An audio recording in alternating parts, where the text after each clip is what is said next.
Are you worried about your mental health and brain health? I don't think so. But I am. I'm 52 and I'm really worried about Alzheimer's and dementia. A real risk. But Nancy, for that, Nancy, I do my omegas. Healthy omegas.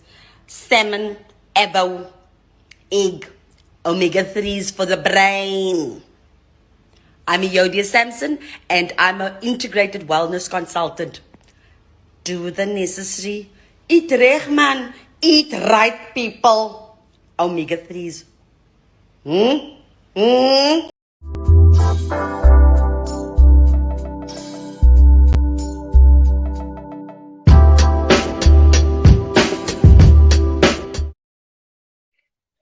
Eat your omega-3s. Let's get into all of that tonight. Good evening, ladies and gentlemen, and welcome to another episode of The Price of Fame. This is episode 10, season 2. My name is Lunga Chika, and I'll be your host. And tonight's guest, ladies and gentlemen, is a superwoman. She's a Cape Town-based actress, a TV personality, tension and trauma release therapist, and an integrated wellness consultant. She's an author too for releasing a first cookbook titled Heal Your Gut, which came out this year on April 1st. She's otherwise famously known for roles in movies on Netflix, as well as Showmax, and also for her roles played on popular TV shows. But tonight, we get to meet the woman behind the superpowers. Ladies and gentlemen, please welcome to the screen, Euodia Samson.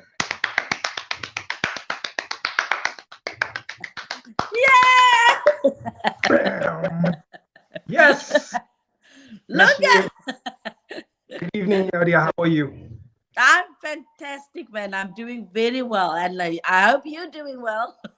I'm fantastic too. Yes, we're just, adjusting with the cold mornings. Yes. And the cold evenings, So yes, yeah. The winters come. Yeah, I feel like, like in Cape Town, we probably experience just two seasons, just summer and winter. I feel like it's a very long, confusing winter, and then we have a nice short summer, and it's a very long. Because it feels great and cold throughout the whole year, Spring, we're not sure about. It's in between, in feelings. But lovely to have you here, loving your energy and that smile. I just hope that I can maintain that smile throughout the whole hour. You know what? Actually, what's funny, I was helping my sister because my sister's an actress, so I was helping her do like a self-tape today, and we were just speaking about some shoots where you actually get tired of smiling. When your face you can't anymore. Between takes I do. Yeah. It's not easy. I mean, I did a shoot with my partner as well, and like it was like a couple shoot kind of thing, moving into new home, new beginnings kind of thing.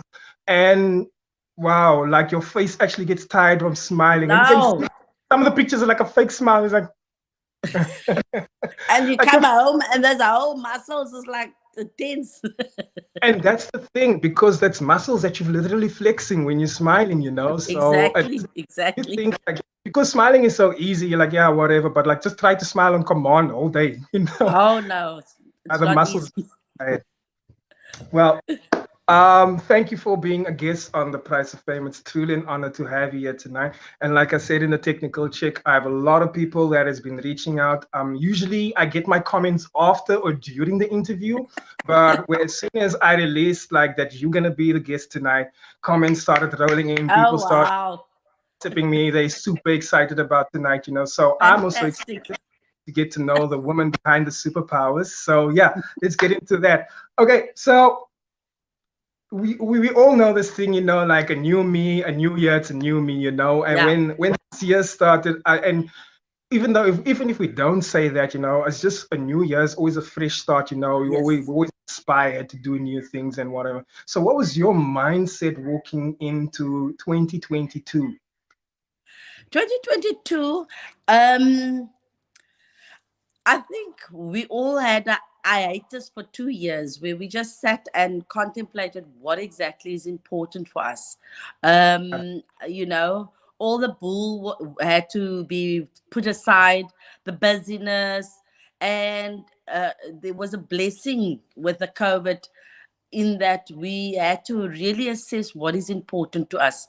And one of the things that I absolutely knew for sure for me was my health and my wellness, my overall wellness, mind, body, soul, relationships, relationship with children, with friends, with family, and all the other bull, all the other, the pretending to be okay and to pretend to be up it, Yes. that had to go. That had to Yeah. go. And 2022, I really wanted to go into this year with um explaining and sharing what makes for a fundamentally healthy and a well-rounded life.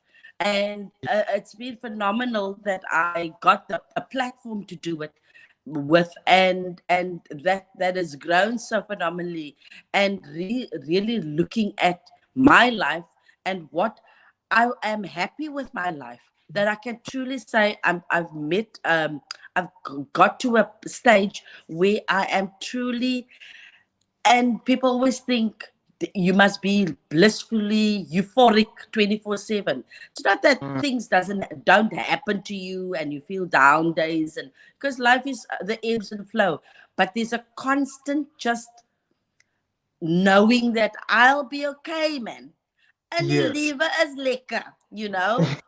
With the price hikes and the petrol ferry, visolie gaat Mm, op and so on. Life is okay because we've got yes. our health and our well-being, and we've got relationships that are intact, and we can look forward to a future, you know? That's lovely. No, honestly, I totally agree. I mean, like, and it's true what you're saying, people can't expect you to always be in your best behavior, in your best fruit, because we interact with other people and we interact with Yes, different places, and people and places have energies that affect us. So absolutely. either you're traveling, that there could be a mood, that you pick up while you're Exactly. traveling, or just the Yes, place, the person that you're interacting with. So, and we emotional beings, so we have to also feel and release as well. And I love absolutely. the 360 approach that you spoke of. I love that more people are waking up also to this kind of mindset, and just with, I think, 2 interviews back, I interviewed Malrock, Yeah, Melissa, yeah, and we were also talking about the 360, also especially the spiritual side of things, yeah, yeah. like doing all of that, and also like the journey that you're on, with the wellness consultant thing and with the book and all of that. I'm sure it's not something that was kind of like been with you all this time. It has. I'm sure it's something that came into your life at a certain point, and you knew that Absolutely. needed to change. But we'll get into that. We'll get into that. Before we get into or that part of the journey, I want to find out the beginning. Let's take it back all the way to a very, very In a first, meaning. Yes, yes. I want to know, describe the first day that the industry, shined to you, that you felt like this is something that I want to do one day. Can you describe your journey from the beginning up to the point of where you are now? So I was someone that literally fell into acting. I fell into it. Like most girls on the Cape Flats, parents Yeah. don't have money. Mummy and daddy were community developers and they worked in the community. My father was a lay minister of the then Dutch Reformed Church, with mommy helping him. And my father was one of the founder members of an organization called New World Foundation in Lavendale. So I'm Mhm. originally from Lavendale on the Cape Flats. And geld is maar min. And after matric, I was still from the last of the volatile years, the late 80s, that I finished matric 88. And I really didn't know what direction to go, what I really wanted to do. And one of the things then ek het maar 'n casual job gekry. Fortunately for me, I went to Woolworths Blue Route, just opened, and there was an opportunity for me to go and work as a casual there. And out of pure boredom for my life, and from my life, me and my best friend at the time, we joined this drama group in the community. Yes. And the little drama play, we put together a play, and it was back in the day of nice protest theatre, was Amandla on stage. Um, our little Yes. community play had the opportunity to go and be at the Baxter for 2 weeks in the studio, the small little theatre. And there I was, and the production was such a success that they said to us to move to the concert hall. And for 8 weeks, it sold out. And Wow. so I was Woolworths by day, actress by night. I love that. I played various characters, and one of them was a schoolgirl, and I had to do an 8-page monologue, center stage, with a spot on me, and describe a community walking to protest against the rents that was put up, and they were Yeah. marching to the rent office. But then it all turned sour as the security police arrives and beat up all the people. And I described the whole scene, and every night, or the whole audience is in tears when I Mm. did my monologue. And I'm like, I like this acting business. And so Yeah. one night after the show, an old grey white lady came backstage and inquired about my education level. And fortunately, I got a very good matric. And I didn't realize it was the professor of UCT Drama School, and Wow. she offers me a bursary to come and study at UCT Drama School. And I'm like, a person can study acting? Who knew? Yeah. Okay. From having very, I said, okay, I'm gonna do that. That acting. Okay, I'm gonna do that. And Yeah. I literally went into UCT, the prestigious UCT Drama School that year, 1990, not knowing what it entails, and I only had to find out later how prestigious it was to get into, because 2,000 apply. They only took our year, they took 24, and it was a big deal. Yeah. Fast forward, that's how I ended up. I didn't graduate because other things happened, but my second end of my second year, I get the opportunity. Peter Butler, he writes a play at Artscape and says to me he's gotten a part of because it was quite a mind boggle UCT. I just came out of apartheid, and I'm at a white institution with in our year was the first year they chose the biggest contingency of black and colored students, and so half the class was split down the middle, and the dynamics on campus was all very new, and Yeah. it was a emotional struggle for me. Fast forward for Peter Butler's play Dying Breed at Artscape. Back in the day, it was KPAB. I get the opportunity, and I think, okay, do I suckle to complete my degree, or just jump in the deep end and swim?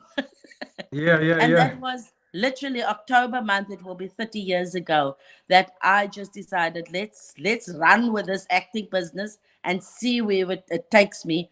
And it was evident that I had natural ability, Yeah. natural talent, and that I could hold my own. And to this day, I sometimes think someone is going to find out that I'm not a for real actress. Too late now. It's Iemand too gaan late now. uitvind, I'm pretending to be an actress. It's too late now. Wow. I love that. No, honestly, I love that. I mean, like, it sounds like you were just taking chance, and you probably didn't have anyone before you, like in your family, who kind of like set an example, or who like kind of paved a way for you to be like, I'm gonna do what this one did, and follow the route and speak to this one and ask him, who did you speak to? How do I do this? Yes. Basically just had to like carry yourself through. And you mentioned like some apartheid influences, so like, wow, it must have been a different time that time also. Absolutely. And there were certain job descriptions that were set out for colored people. You became Mm. either the top, you can become a nurse or a teacher. That's your top. And if anything above is a struggle. or a factory worker, or a domestic, or so. But I must say that there is musicians in my family. My brothers, my father's side of the family, they're musicians, and my mom's side. So, and then my father's side, we orators. We have a natural ability as priests and lay ministers. We have a natural ability to speak and Yeah. to present ourselves. So I grew up with that in my family, but not acting per se. But then again, family parties and comic stories, the storytelling. So maybe they Yeah. were actors.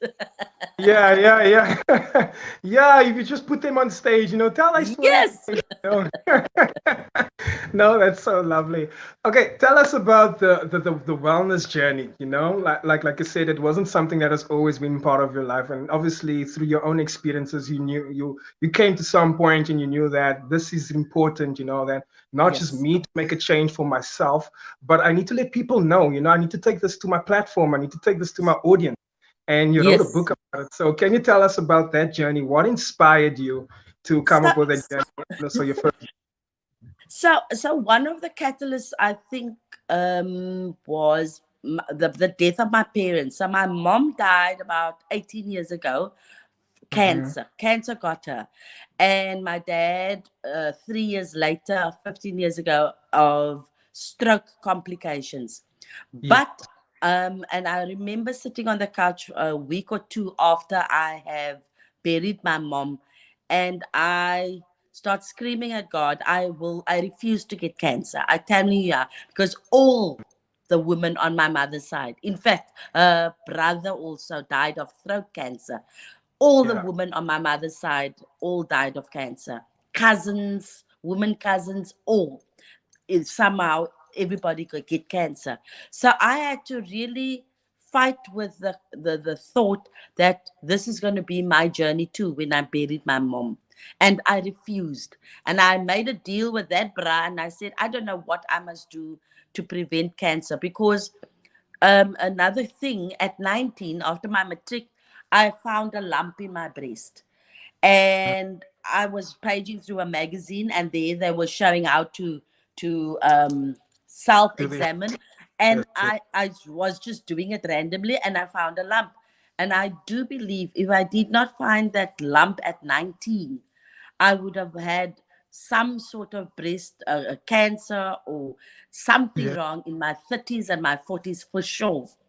And so I was always conscious of needing to understand what causes cancer, and went and dive deep in the research, and even the myths and people saying they cured their cancers. And I read it everything, and then in my 40s, so I have three sons. 30. Now they're 30. This one son, 20, is turning 25 in September, and 22. Three sons. And in my mid 30s, late 30s, I saw the weight starting putting up. And I'm one of those parents. I'm a soccer mom. I'm on the side of I've always tried to keep fit and go to gym. Yeah. When I do a school run, I hit the gym after the school run. But I noticed that the weight is creeping, and no matter what.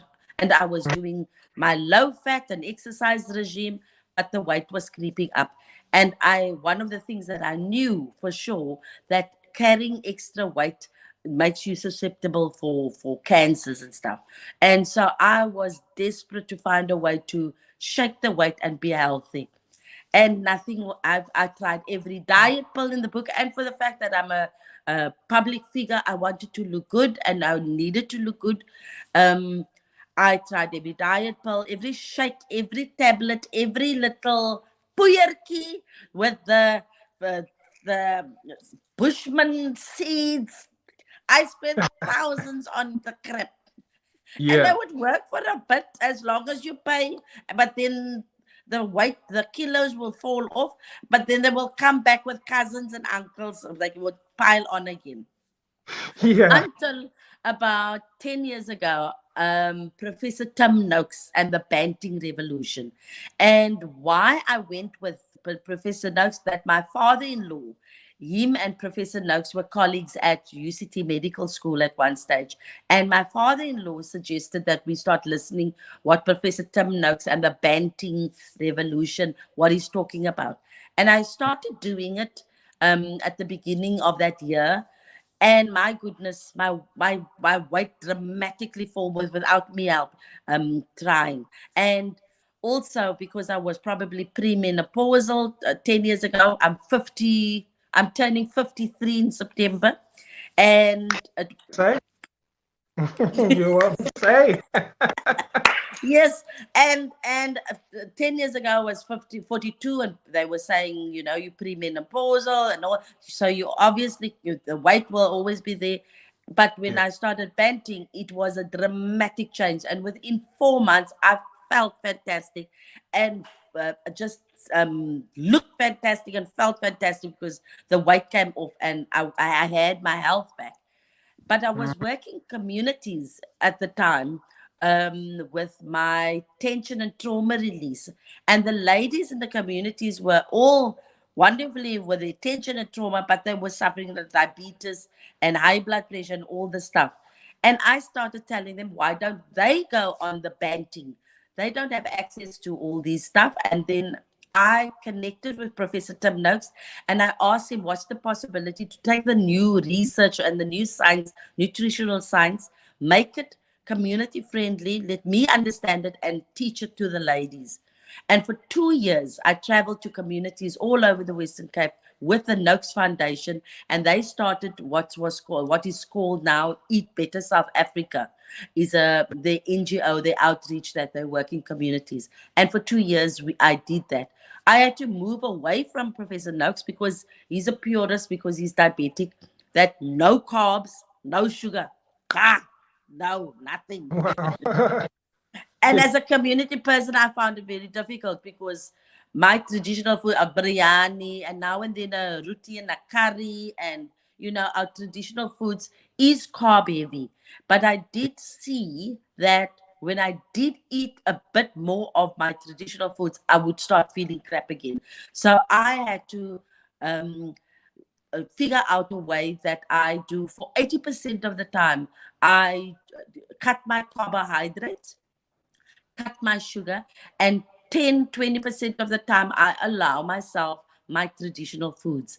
And this has been my journey for the last 10 years, and me going to communities teaching this of how to be optimum, how to prevent and cure diabetes, how to prevent and cure high blood pressure, even cancers. I've helped people, the cancers went into remission. And thank God, to this day, I haven't been diagnosed with any single cancer. My stats are all wonderful. And this is what I teach now.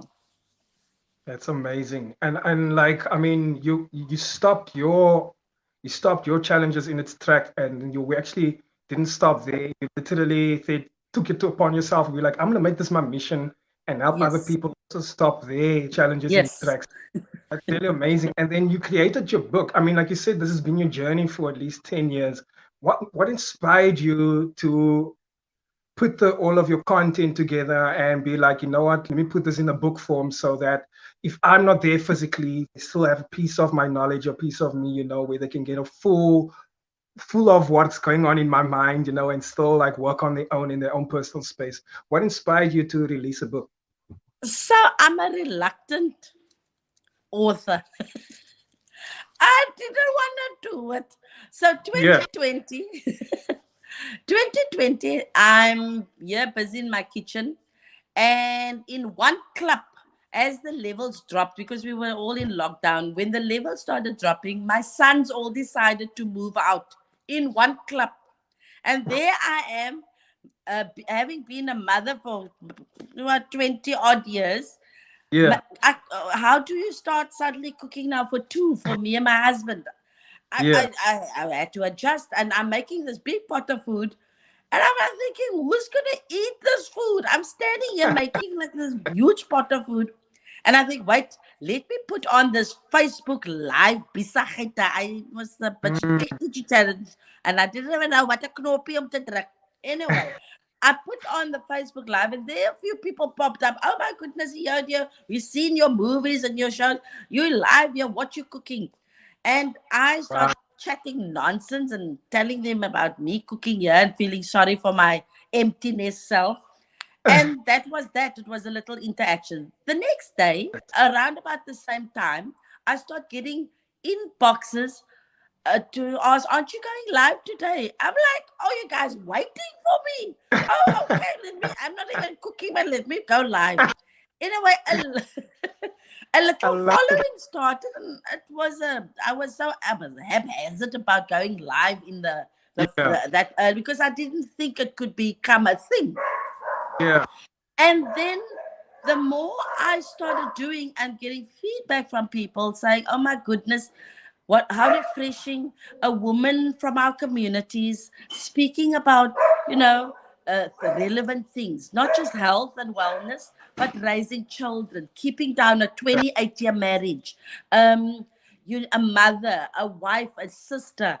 And I started just talking about the stuff and topics that I encounter also in therapy, Yes. the recurring themes. And then by 2021, I thought, let me formalize this platform. And Mm. people just started joining automatically, friends sharing my page Yes. and my followers sharing my page.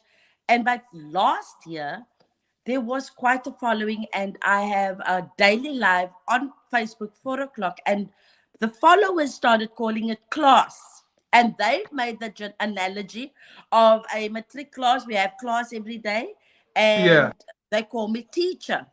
And Love. Mondays we have health and wellness, Tuesdays self-help, Wednesdays family, children, relationships, Fridays, Thursdays Q&A, and Fridays we make cocktails and we talk nonsense and we sometimes dance, or we have I don't know, Yeah. sometimes we make a cocktail on a Friday. And Yeah. I made a little structure of it. Then last year, June month, one of the followers said, but teacher, why don't you put what you cook in a recipe book? And I'm like, yeah, nah, yeah. But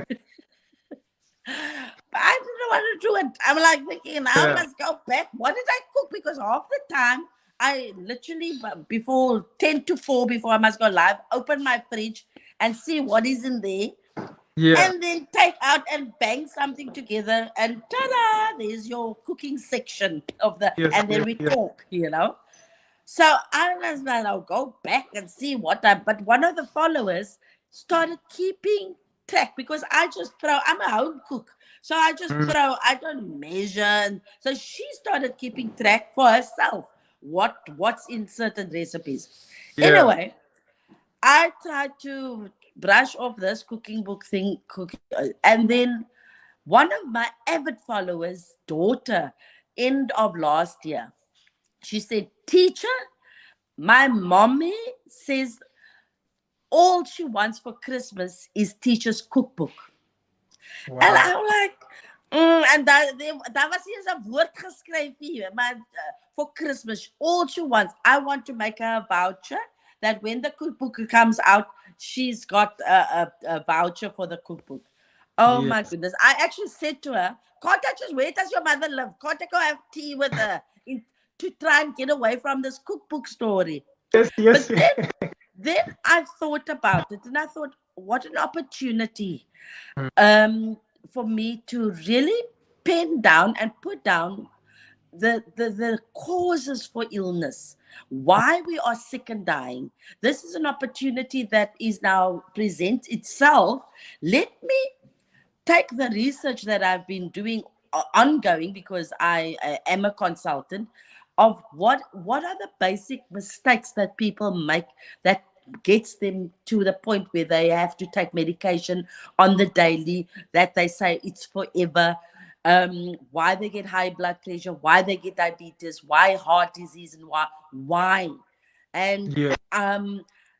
what most of the research shows is that your gut health is in such a state that it inflames the whole body, and that has a knock-on effect to start the downward trajectory for diseases. So I thought, what an opportunity! Let me just do that, and then I think by December, late December, early January, I really got concerted, did the research with a few avid followers. One of them is Professor Tim and all his books that he writes, and Dr. Mark Hyman, an American doctor, one of Professor Noakes' colleagues that I've been following for years. He's a functional medicine doctor that uses food and herbs to cure more than medicine, only in absolute necessary. And a Dr. Hassan Malhotra. He's a cardiologist in the UK, also a colleague of Professor Noakes that advocates the real cutting edge science of curing diseases. And I put the stuff together with recipes, and I needed people to understand that eating healthy does not need to be expensive. So my recipes is by the stolchi in your community, the fruit. I mean, Yeah. you can go there and buy a 50 rands worth of veg that is going to make you healthy. And so Yeah. the recipes are all designed low cost but absolutely healthy, and what to do to keep healthy and stay healthy. Wow, that's amazing. Where can we find this book, please? Because I also need to definitely invest in it. On all my social platforms, you can just there's a poster with a WhatsApp number. We did explore to go and put it in exclusive books and take a lot, but then the book becomes so expensive, and I said, let's rather just distribute it by ourselves. And so we do a pep to pep. So you tell me what pep you are at, and across the country there are pep stores. So you Yeah. just tell me, and then we pep to pep it. And because otherwise it gets too expensive, and I really wanted everybody to be able to afford a book so that the information gets to them. That's beautiful. Honestly, that's beautiful. I mean, even just the whole journey from you just taking a chance and going on and being like, I don't know what this live thing is, let me just try it out. I mean, it developed into a book, a whole thing, a whole series. And it's, the whole teacher calling thing is actually so hilarious, but it's so cute at the same time, and it's actually such a special experience, Absolutely. and I think what people really appreciated is that the fact that, like you said, the opening things that they said to you is that, hey, we've seen your movies, we've seen you on TV, and for them to connect with you, to actually tell you what they're thinking, and you can respond to them. That's like a whole another thing. It's like you're breaking the fifth wall, you're speaking to the audience. Absolutely. So for them, it's like super exciting. It was really Yeah. exciting to know you, and like you said, they were looking forward to seeing the sessions. It's really, really cool. I mean, I can just imagine like how excited they would get, and how informative the sessions became after a while. Did you ever feel like this Absolutely. is a burden for you now, or did you actually just go with it and enjoy the journey? Man, so I think, you know, my acting career started, and then Tussen Duiwels came around, the bane of my existence. So back in the 90s, for the youngsters, there was this TV series called Tussen Yeah, Duiwels, and it was cutting edge, and it was the first of its kind. In the mid 90s, the country just changed, and there is our stories with our people in it. And I played the heroine, the young girl that gets involved with the wrong guy. And for 13 weeks, the whole country, we didn't get to binge watch like we do now. They had to wait every week. What's going to happen? And it would always end on a cliffhanger. And for yeah, 13 weeks, the whole country watched Khaba go, and her family go through this whole drama. And I, before that, my career was about getting into a combi and traveling with the Cape have, the Artscape, doing the set work books. And I loved it. Going to Dorpies and Springbok and all these places and meeting people and setting up our little thing that we're going to do at the school and performing, and then, meeting the teachers and the parents and the class, because die mense van die Kaap kom nou die play doen. Loved it, loved it, loved it. And then Tussen Duiwels happened, where I couldn't go anywhere. For 2 years, I was literally mobbed. And this was before cell phone days and social media. People wanted to touch you. People wanted to hold you. And it became quite a thing for me, because I went into acting not wanting fame. And so the fame became an absolute burden for me, because I would go to family in Mitchell's Plain for a anneem party, and daar's 500 mense buitekant van gawes daar binne. I get invited to a wedding, and then they take more photos of me than the bride, because I'm on TV. For the first time, they see a colored girl on TV.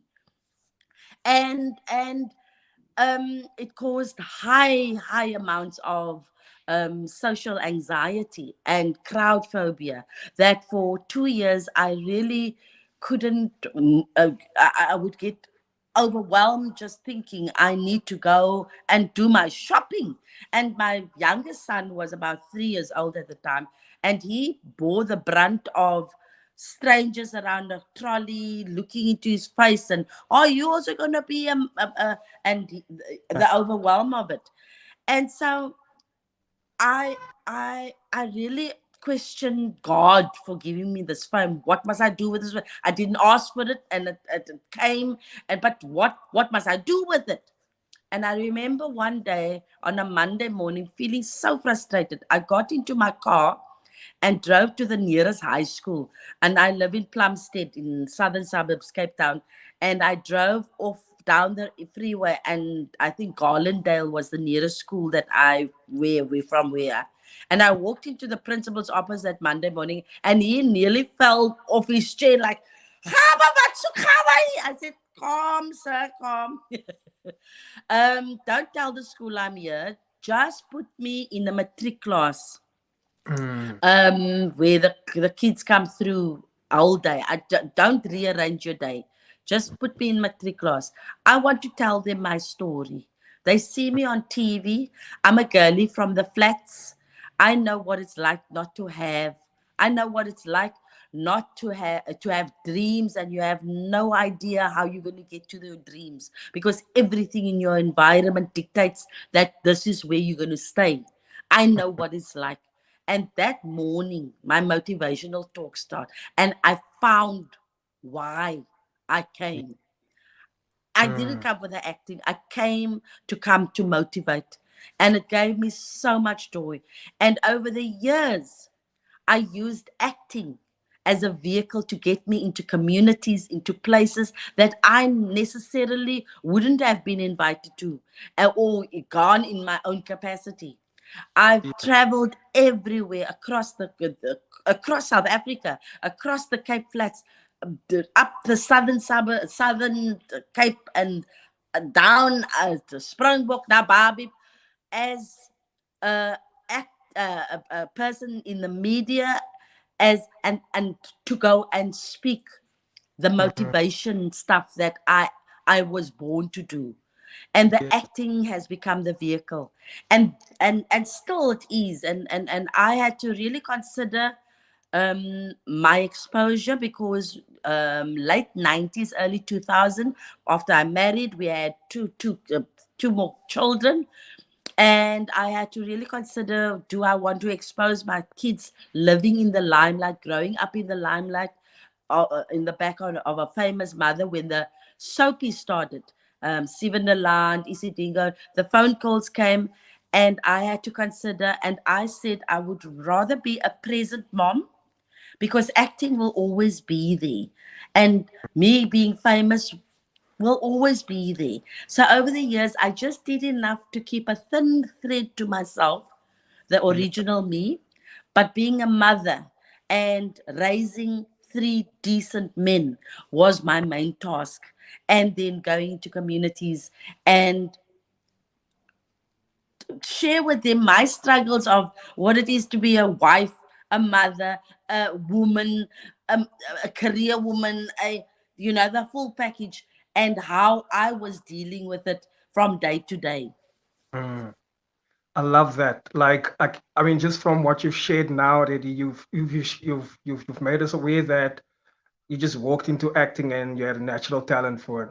You just walked into doing these lives and creating a book, and just like focusing on healthy eating, and you had a natural talent for that too, you know. And now also just public speaking about just speaking about your story that people do study this, people have mentors and they do Yeah, a whole, but you just walked into it and you decided it was just a decision that you decided, and no one can really shoot down passion. That's the thing. no, Because when you're passionate about something, it has to be recognized. It has to be felt. absolutely. And So, it's innately inside of you. If it's yeah. innately inside that thing that you are compelled to do, that's the Yes. gifting. hmm wow. And you spoke of like, the fame being a challenge, and obviously you didn't know how to balance that because there's not people also telling you this is how you do this or this is how you do that. Yeah, You learn on the road. It's like, whoa, what's happening here now? Like with those yeah, photos, like with people storming you, overwhelming you, wanting to take a photo, you didn't know that was going to be your experience. So no, you just had to deal with it there and then. So yeah. you also mentioned that you started like with your acting and you've actually been in the industry since the dark days, apartheid and all of that. Could you like describe to us your experience with the industry? What were some of the toughest challenges that you never saw coming that the industry showed you? Is it maybe because of the time that it was in apartheid and the transition to now? What was that like? I think we still struggle with ownership of Oh, our talent, because unfortunately in this country, um, the powers that used to be still owns big conglomerates and still dictates to a certain degree where you perform, how much you are worth, how much you get paid per day, rates and things, and how you get treated. So for all that we our stories are being told, and we have the ability now to showcase our own stories through our own writing and our own directing, our own talents, the money that behind it, we still have to go and ask for the money to do our innate talent, and that has still remained, and it's still a challenge to this day. I just finished shooting a movie that will be out later on in the year, called Old Righteous Blue. yeah, Small dorpie, rival Christmas bands, family secrets, two yeah, families against each other, secrets and lies. Who's going to win the cup? That's called Old Righteous Blues, a Christmas yeah, band story in a small dorpie. And it was so, what a privilege. All colored cast, um, colored crew, colored girl director, Munira, yeah, Sali, director. And it was amazing for me to be on that set. But yet again, it was commissioned by the powers that be, and then sometimes you have to struggle to push down what you need and what you want and what you require, because um they dictate, because they have the money, yeah, unfortunately. So that has been the challenge and is still the challenge. And slowly but surely, there are companies, black owned and colored owned companies, that are fighting that system and finding the money through their own ways, um, and doing phenomenal work. And it's few and far between, but that is still a big challenge in our country. Mhm.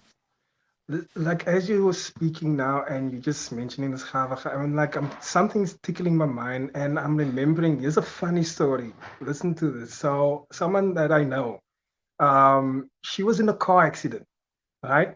And the car, like I think that the car was on its roof, but she made it out fine. She made it out fine. Oh, wow. Let me begin there. Let me begin with that. But Okay. yeah, she made it out fine. She's fine now today. But here's the interesting part of the story. I'm getting goosebumps actually speaking to you because it's like hitting me now. So she says, in this moment where so after the commotion and the car stopped doing its thing, she wake up and she's looking around and she sees you. She said Chava was standing outside of the car, telling her to crawl out from out of the car. Oh, wow. And that's what she did. She came out and then she crawled and then she was safely on the grass and then the I other paramedics. remember on 300. Did she tell you that? Did someone tell you that before? That story? No, I remember that accident. The car rolled and oh wow, and I literally There. ran to and she was there. I remember that. On 300, it was before but before you go off the accident happened, and I was saying, "Come, just come." Oh my goodness, That is so crazy. That's your like a crazy move. friend. Oh Yes. wow! And then I said, "You're safe now. You're safe. You can't get out." And she was very bewildered, shame. And then we Yes. waited for the Yes, it's your friend. What she did was she okay? She was okay. She was more like blown away, but because she thought it was like a magical moment. I told her, no, maybe it was your guardian angel. And It actually was was me. really you. Because I'm like, no, it was your guardian angel, maybe disguised as maybe your favorite character because you would trust her. I'm telling her no, because maybe it's a familiar face that you trusted, and that's why she came and Yes. no, like, and it's like, Oh no, wow. like I what? Like, remember. just It's had this very accident. very. Like, she just had this accident. Next thing you know, Gava's calling her out of the car. I was like, huh? And she's also just going like, okay, I'm gonna call Gava. I Wow, remember that accident now. that's crazy. Yes, it was, but it must have been weird when you're so dazed that now the character from Yes, TV standing in front yes, of you. yes. Imagine, like, imagine I'm in the accident and then even Noah's like, no, just come, bro. I was like, what?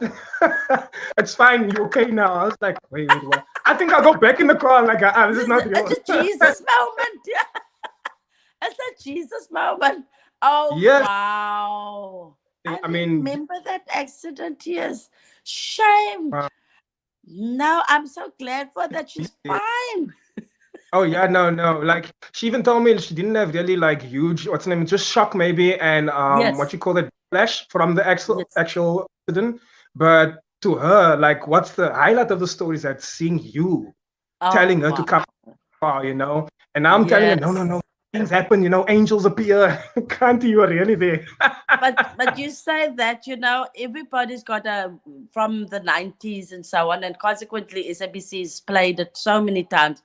We have never been paid. I mean, it plays on SABC Extra or some channel Yeah, yes. constantly, and we don't get paid for the royalties or anything. But everybody's got some sort of Java story, like your friend. Yes. Some woman actually said, my home was so traumatic, but I waited for Wednesday nights at 6:30, and when I saw Java, I knew it's going to be okay. I burst Yeah. out crying once. I burst out, and I didn't know the impact that my character, and consequently people have followed my career, and I've gone on to do many little things over the years. And Yes. some other woman also said, I always looked at you. You came to speak at our school once, and you Wow. told me that I am someone. I am someone. The biggest one was Shimmy Isaacs once tell me, the comedian. Yeah. We also did a school program in Worcester one year. And I was a young little actress thinking, loving my life, living my best life. And Yes. how the school program would be, we would divide the the matrix into 4, and then every actor would get a facilitator to facilitate a group. And she said to her friends, I want to be in Chava's group. I want to be in Chava's. No, that was before Tussen Duiwels. I want to be in her group. And so she and her friends were there. And she said something to the effect, I'm also going to be an actress one day. I'm going to be like you. I'm going to be. So I said something to the effect, yes, of course. Why not? I see you doing it. Go for it, man. And she said she held on to those words when she was holding down three jobs to put herself through AFDA in Cape Town. She ran away from home, actually, because her parents didn't want her to do acting. And she left Worcester and came and lived in Cape Town, held down 3 jobs to pay for herself to get through AFDA, and graduated with honors. And she's got an honorary degree from AFDA. And then became Shimmy Isaacs. The day she said to me that I'm the reason that she held on to Euodia Samson, ga wat my gesê, ek kan het doen. I burst out crying, and I mean, consequently, me and Shami are the best of friends, and I've at one stage has been a mentor and all that.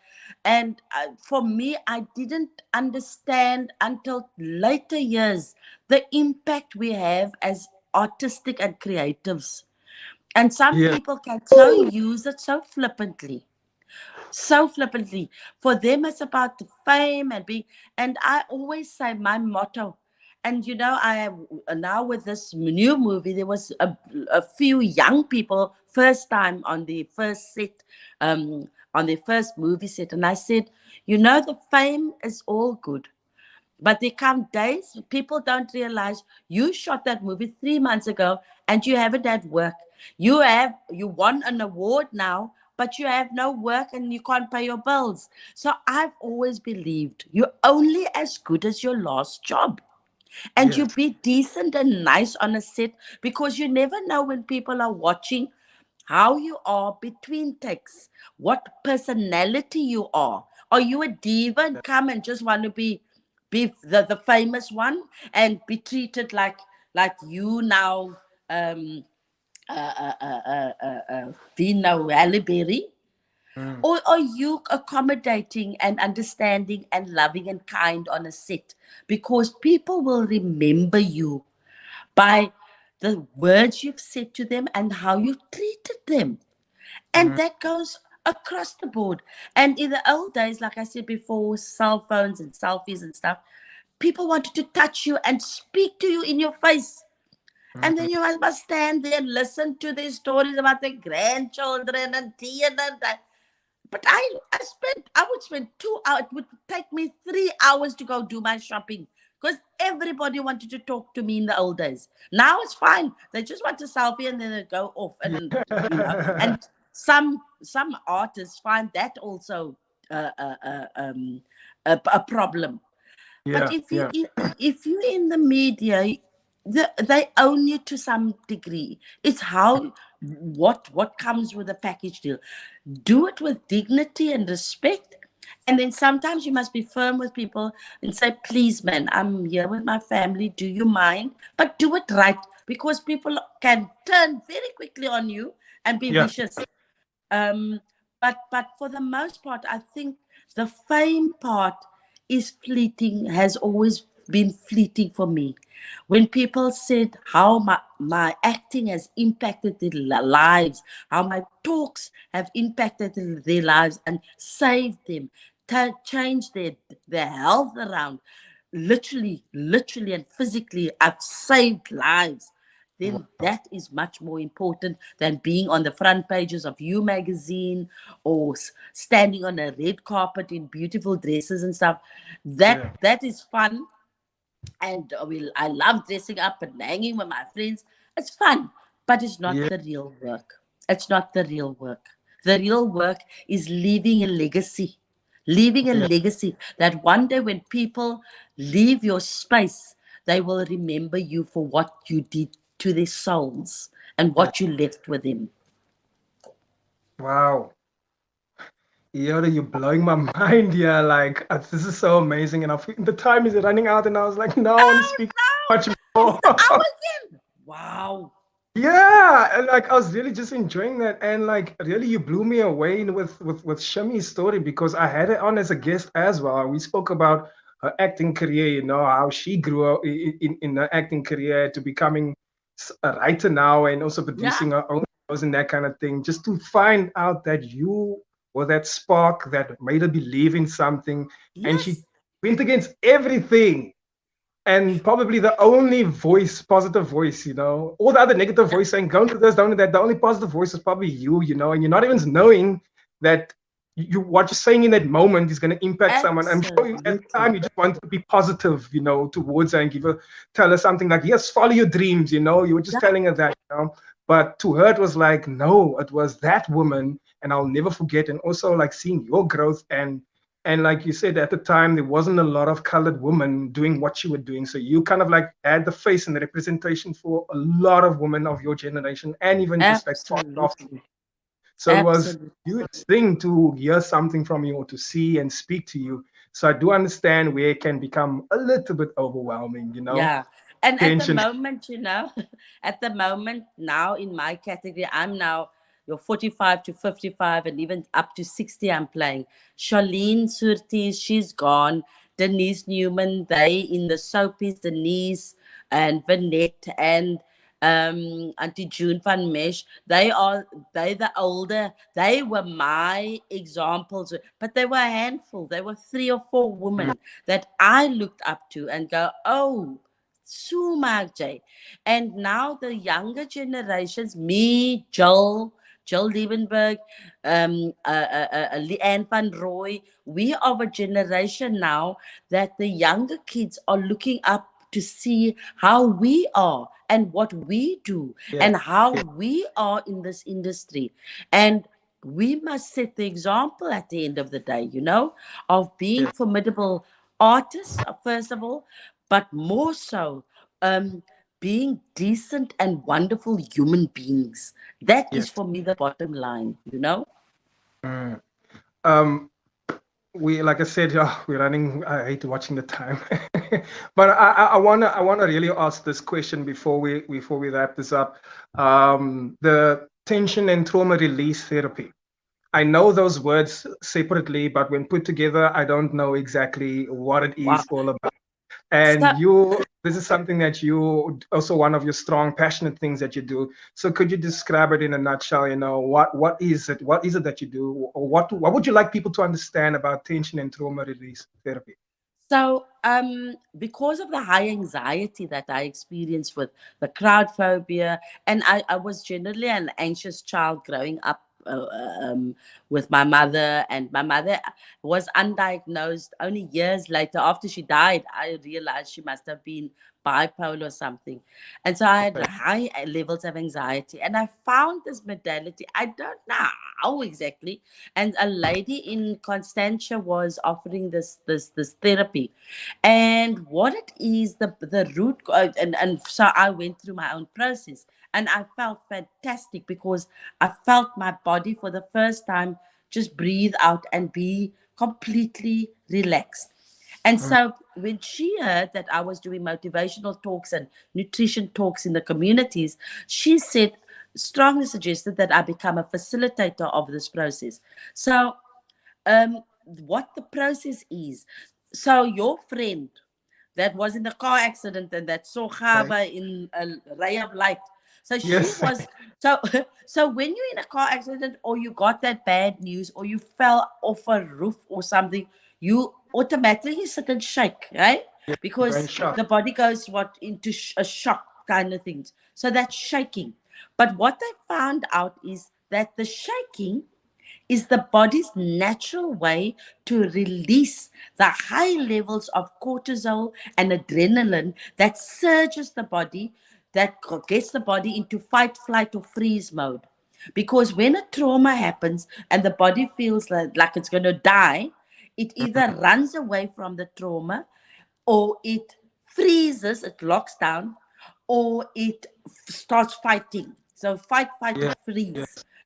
So, so when a trauma happens, the body locks in a certain way. The muscle clenches, and the memory of the trauma goes and sit very haphazardly in the primitive brain. So that's why you get post-traumatic stress disorder, where things trigger smell, sight, sound, it triggers you because the memory of the trauma sits in the Yes. primitive brain.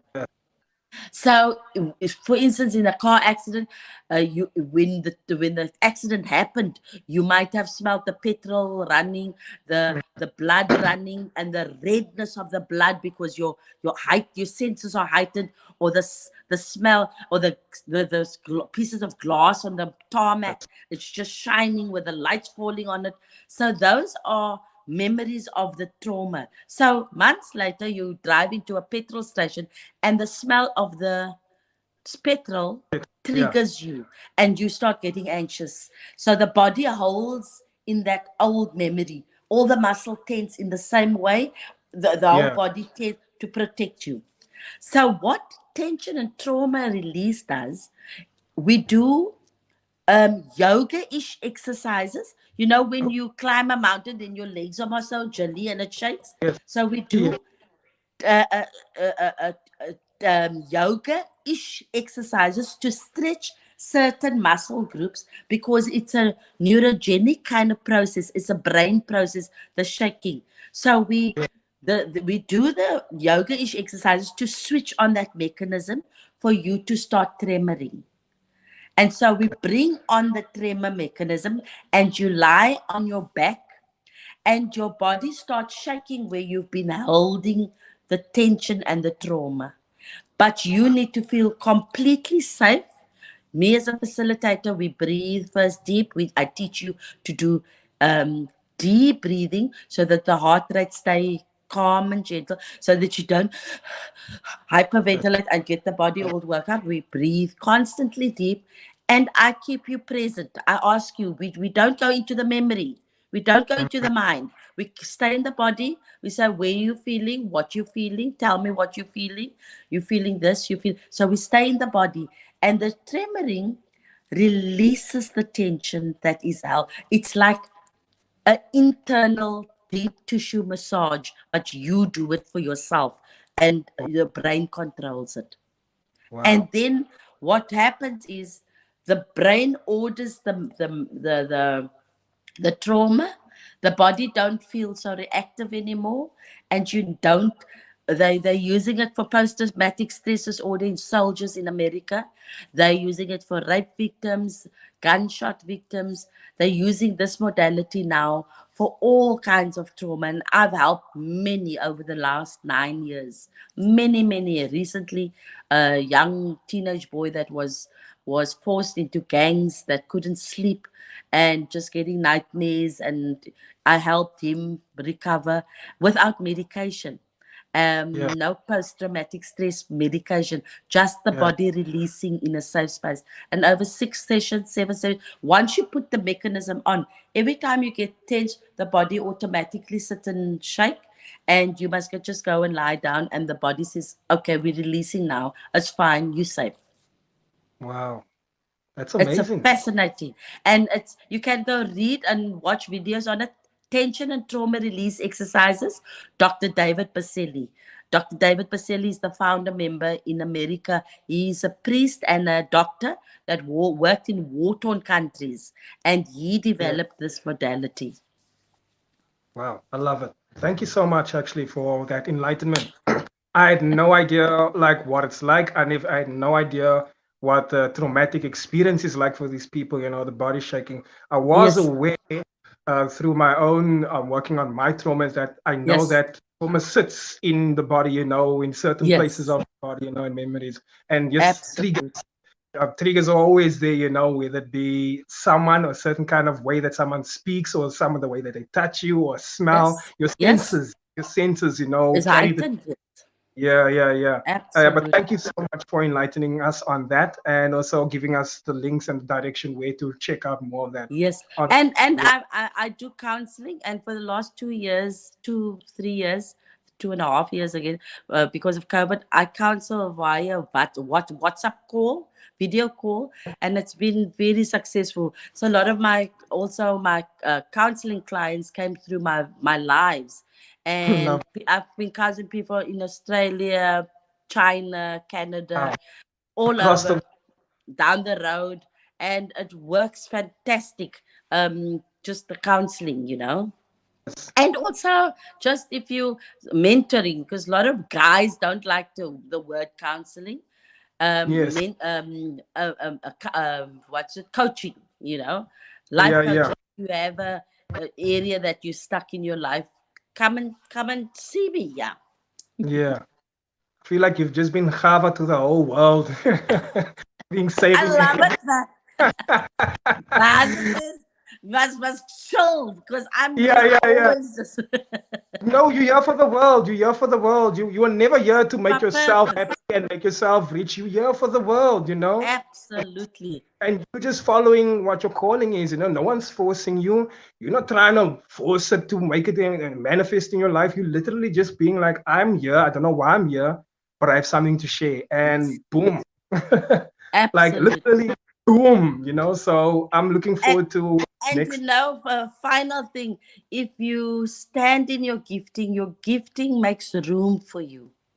That is, your gifting makes room. So that's why you can automatically see when people are forcing something and it's not for them. It doesn't Yeah. work out. You can try and social media that thing to death. It won't work out. Authenticity will shine through, and your gifting will make room for you. Yes. En op And daai staan ek terug met 'n dankbare hart.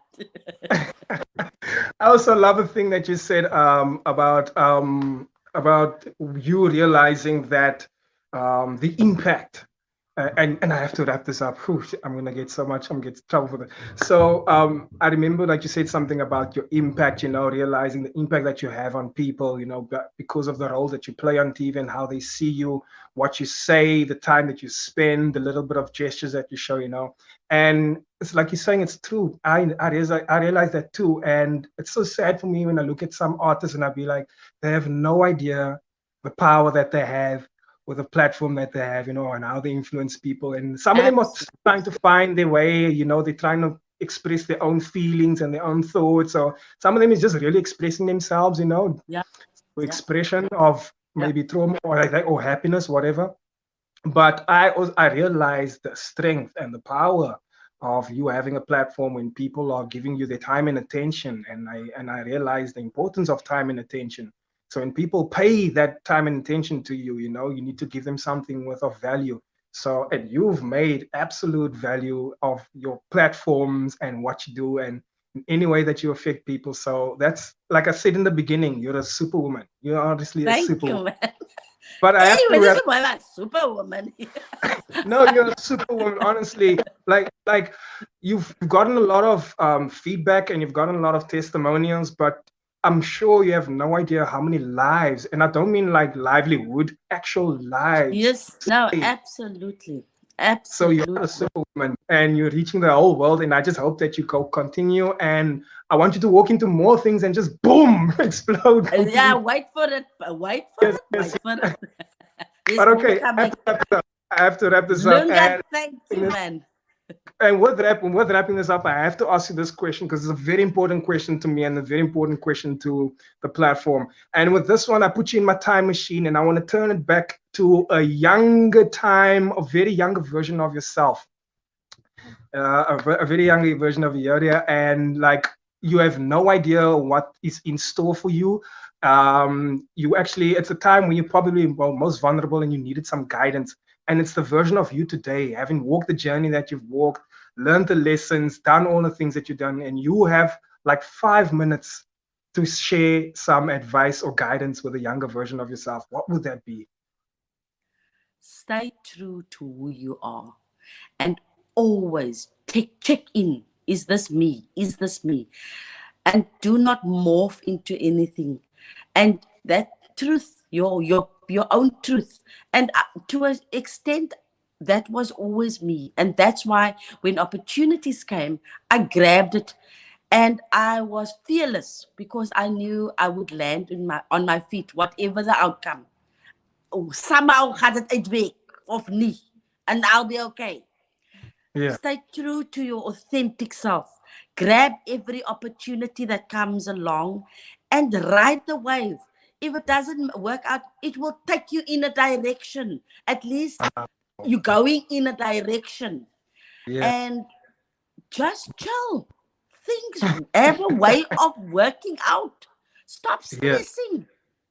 Yes. Stop stressing. Things have a way of working out. And if I had to even, I couldn't have navigated, I couldn't have asked, I couldn't have preempted, I couldn't have planned my life. Because at every turn, I sometimes flippantly made decisions and said, yeah, I'm going to do that. Okay, nou nee, let's see what I need to do. And it took me, it is the journey. And I can promise you that the journey has been phenomenal. And sometimes there were dead ends, and then I just chose differently. And sometimes the path I took brought a lot of pain and suffering, but it built me. Every part of my journey, the wrong turns and the, oh, is this a cul-de-sac? Oh, this is a lekker road. It all contributed to a very interesting, fantastic life. Because if I had to plan it, I wouldn't have enjoyed it because I would know what is the outcome. So just be and check in. Is this really truly who I am? And I think the biggest journey is the journey to yourself. The journey when you can go and say, nah, man, I don't want this. I don't like that. That I want more of. Yeah, that isn't me anymore. I used to, but now I'm choosing different. The journey to yourself will be the most treacherous, but the most rewarding. And then anything is possible. I'm an example of it. Anything is possible in this world when you journey to yourself. Lovely stuff. I love that. I absolutely love that. I mean, especially in that last part, you just spoke about healing and also taking accountability, and setting healthy boundaries, Yeah. asking, is this really for me? Should I do that? And healthy Yes. boundaries is something that a lot of people are learning late in life. Later in life. So I love that. I love that so much. Yodia, I love you so much. You're such an amazing person. Thank you, And man. I could pick it up from the minute you came on with a beautiful smile, and you're just radiating. You have so much energy and so much love to give, I can tell. But my And gut health is lekker. yes, lekker man.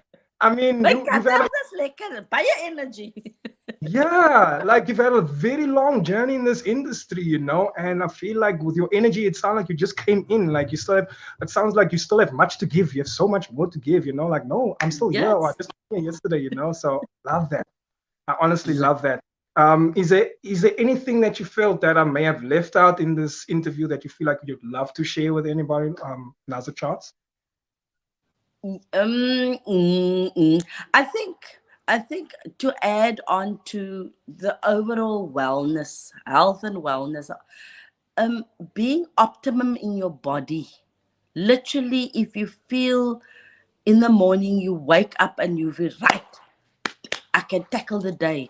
And I think there's a young generation that is struggling with the depression and anxiety where they can't even dream. They don't even know. The anxiety is so overwhelming. How's things going to work out? How, or the depression that you don't feel like lifting your head up off the pillow. The research is showing that too much sugar and too much chemicalized food and processed food is killing our gut health, and it's affecting our brain and our brain health. It's inflaming our brain, throwing our brain chemicals out. That's one. Our diet is shot, especially young people. That is the one thing. But this other thing is there is a desire for fame and desire for money and for wealth and for riches as young people, and it's it's a slippery slope to being very disappointed. I know of very famous people in this country and internationally. They've got no nota, but they are abusing drugs and using all kinds of way to cope with because they haven't journeyed to themselves.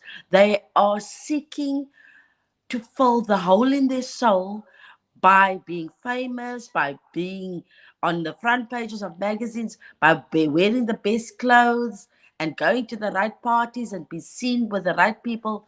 But the hole in their soul can only be filled when you sit down and figure out the stuff that has happened to you, your psychology, the things that is affecting you, your self-esteem, and why it is in tatters.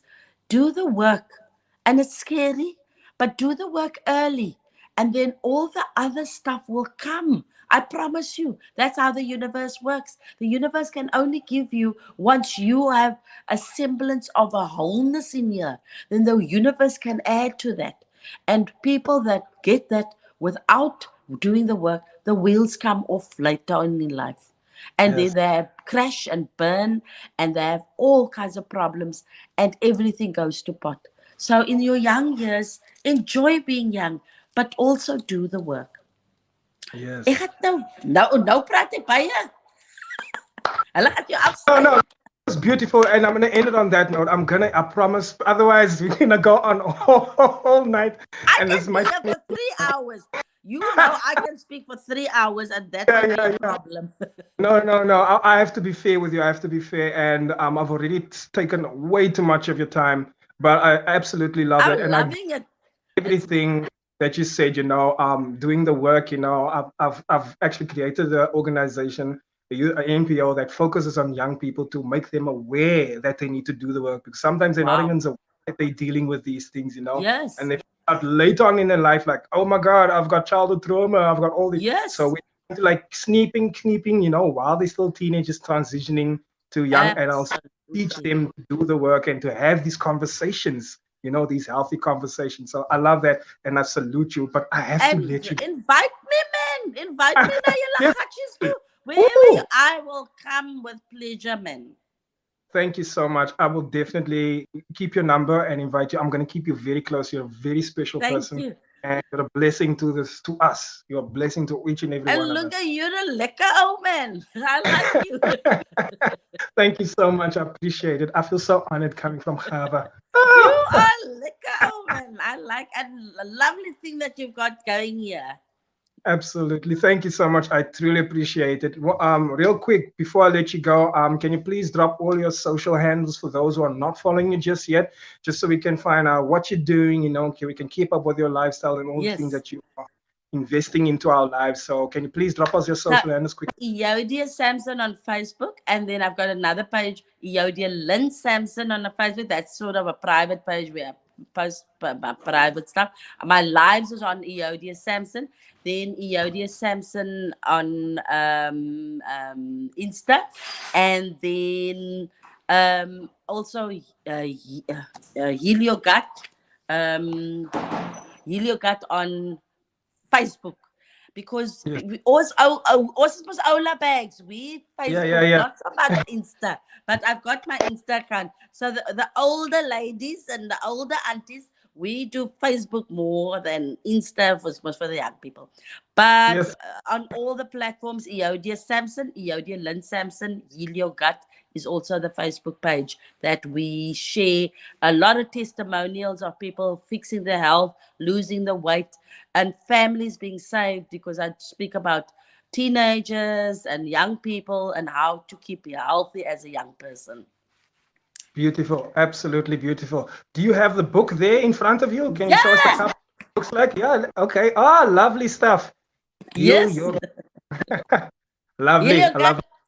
it. Yeah. All right, ladies and gents, there you have it. You heard your story from Euodia. You know where to find her. You know what she's doing this year. You know what she's come from. You know where you have an idea where she's going. And we just also are very much aware of your potential that you walk into doors and you make that explode and you make it your own. And you carry a lot of people with you. We love you. We love your journey so much. Thank you so much for being a guest on the Price of Fame. We went over time because I absolutely loved your story and I really enjoyed my That's time. amazing, man. So, yeah, but I have to say good night to you now, and hopefully in the future we can do a lot of work together. So thank you so much. Absolutely. Yeah, have a lovely evening further. Same to you. Thank you, Lunga. And Saskia, thank you. Bye-bye. Bye. Awesome stuff.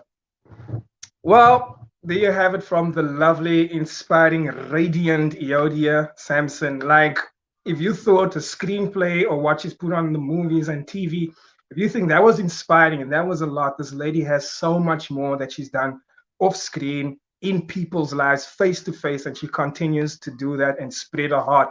Ladies and gents, there's so much that you can learn from that episode. I've learned a lot tonight and I enjoyed that. For those of you who are joining us late with season 2, like I say, at every end of the episode now, we've increased our streaming pleasure, streaming platforms for your streaming pleasures. So we now have it, the Price of Fame episodes on audio. You can catch it at Spotify, Anchor FM, and Apple. And when you go to Anchor FM, there's a function where you can send us a voice note. With one of my guests, I had the voice note coming through. It was really awesome. You send us a voice note, we play it in the interview. Let me know what you think about the show. Comment about the guests that I'm interviewing, or just let me know who you'd like to see on the show as well. But if you want to catch some of the episodes of season 1, you can go to my Instagram page. That is at Lunga Chuka. That is at Lunga Chuka. Also have another Instagram page specifically, exclusively for my Price of, why am I losing my words? For my Price of Fame snippets. You can find that at the Price of Fame ZA. That's on the Instagram page, the Price of Fame ZA. If you want to follow me as a comedian, Lunga Chuka, you can find me on Facebook at Lunga Chuka, the Energizer Funny. That is Lunga Chuka, the Energizer Funny. Thank you so much for tuning in. Thank you for all your support. Thank you for your continuous support. You guys mean the world to me. Thank you for sticking around. We went a little bit over time, but I'm sure you enjoyed it. That's it for me, ladies and gents. That's it for The Price of Fame. My name is Lunga Chuka. I've been your host, and this is The Price of Fame.